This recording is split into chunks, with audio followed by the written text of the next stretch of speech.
Over 1300 years ago, Nara was established as Japan's first permanent capital.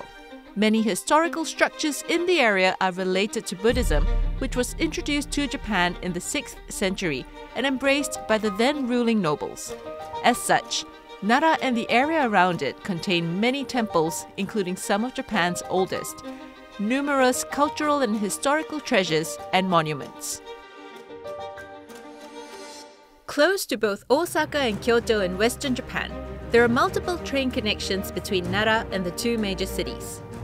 The city is well served by Kintetsu, a private railway company whose network extends as far as Nagoya and the Shima Peninsula, and connects Nara to both Kyoto and Osaka.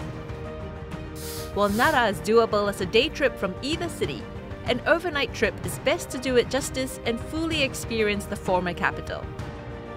My name is Raina Ong, and join me on an overnight trip to the ancient capital of Nara.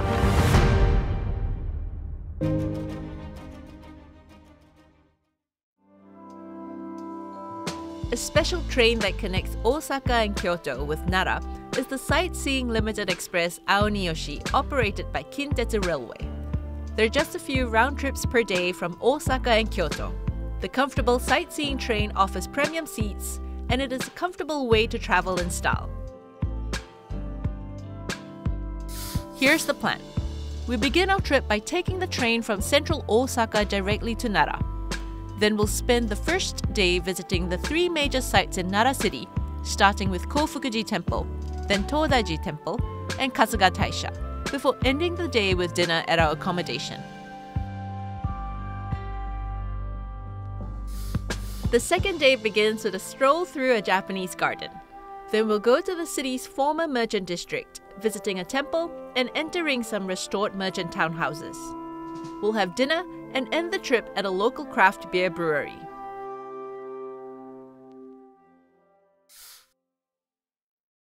Day 1.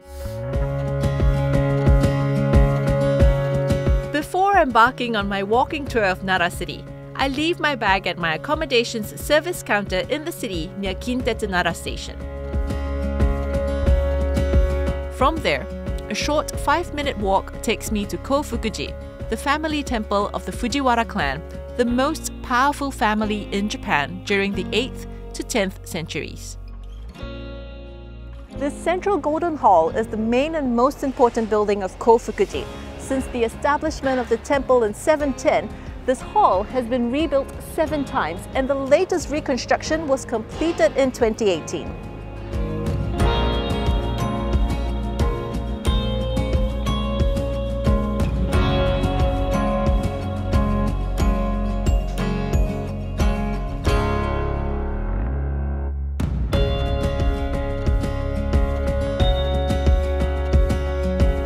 Also not to be missed, Kofukuji's National Treasure Hall contains one of the most impressive and celebrated collections of Buddhist art in the country, many of which are national treasures.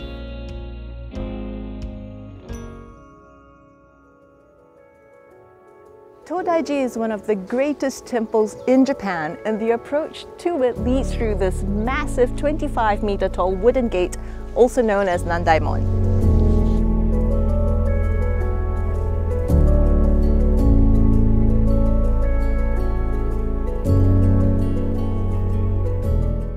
Todaiji is a temple of superlatives. It was built as the head temple of a nationwide network of government-run temples.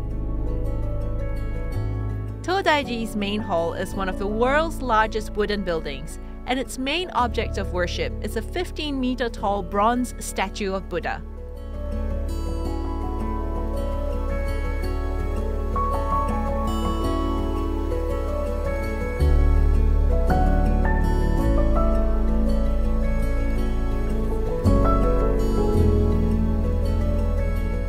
Part of the spacious grounds of Todaiji Temple, the Nigatsudo Hall is known for its beautiful views over Nara, and as the location of one of Japan's oldest recurring annual Buddhist ceremonies, Shun-ie, which has been held over 1,270 times without any disruption since its inception. The ceremony takes place over the first 2 weeks of March, and some of the rituals involve plenty of fire. From Todaiji, it is about 10 minutes on foot to Kasuga Taisha.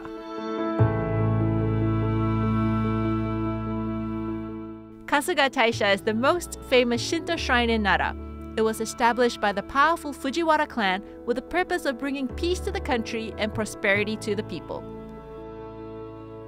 The spacious shrine grounds are free to enter, but the highlight is the paved inner area where one can get a close view of the elegant main hall. I'm in the paved inner area, and behind me is the symbol of Kasuga Taisha. Now, one characteristic of Kasuga Taisha is its location within a primeval forest, which you can see behind.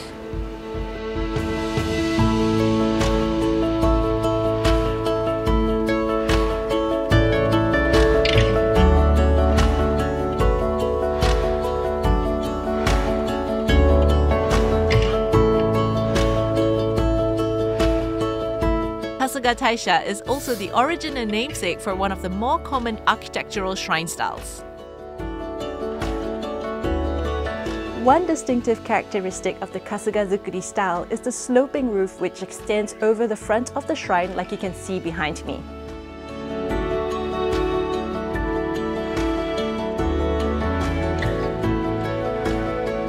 Mikasa Ryokan is located midway up Mount Wakakusayama, which means that guests will be treated to nice views of central Nara.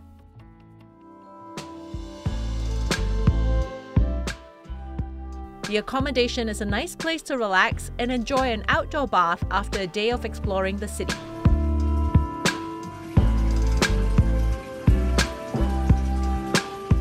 Taking a bath after all that walking today really hit the spot, and now I'm ready for dinner. Kanpai!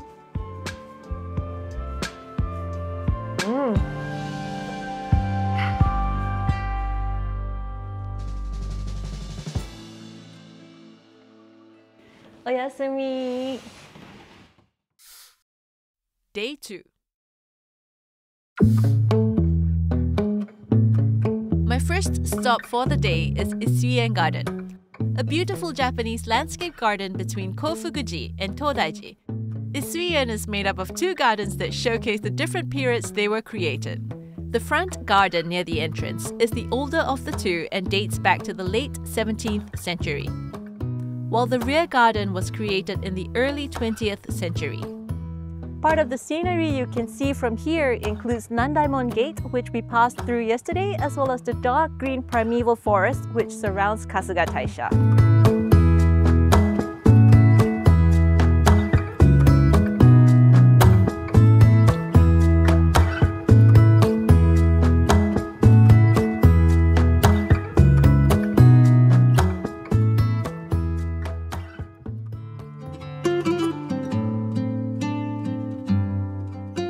Naramachi is a former merchant district, and as you can see, it retains a pleasant, old-fashioned atmosphere. Let's walk around and enjoy some of the sights in this old town.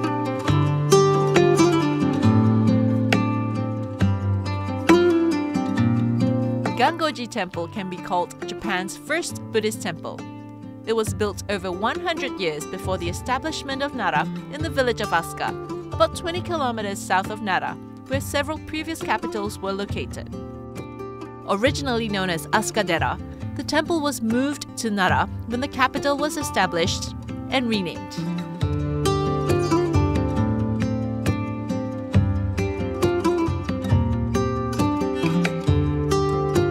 A few minutes on foot from Gangoji Temple takes us to a nearby machiya or traditional residence named Koshi-no-ie.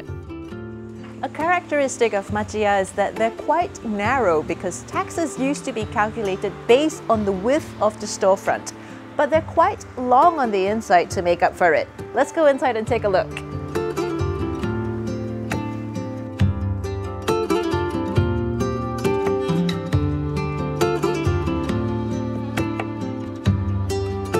One design feature that I really like in the machiya are these hakokaidan. On the one side, there's stairs leading to the upper floor, and on the other, the storage space. It's both practical and an elegant way to save space.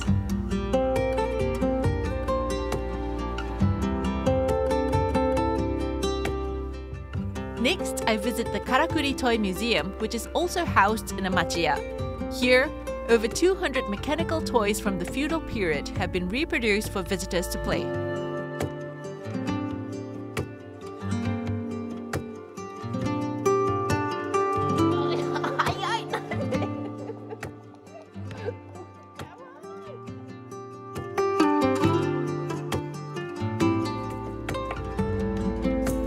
To wind down my day, I make my way to Edogawa, an unagi or freshwater eel restaurant in central Naramachi.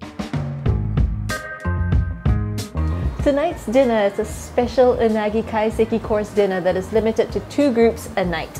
Reservations are required. And over here, I've got my appetizers, and all of them include unagi.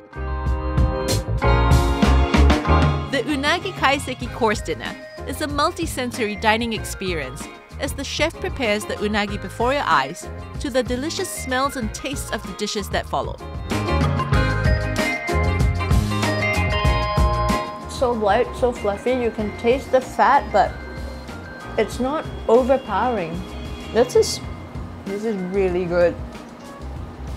I think this is like the best meal of my life.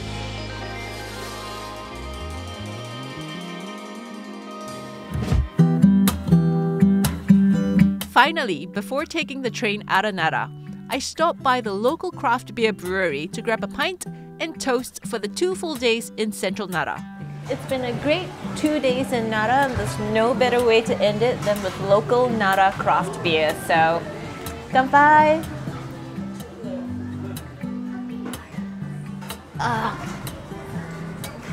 Hits the spot. And that was our 2-day trip in Nara City. Thanks for joining me. I hope this video has been enjoyable and perhaps even inspire some ideas should you decide to plan a trip to Nara.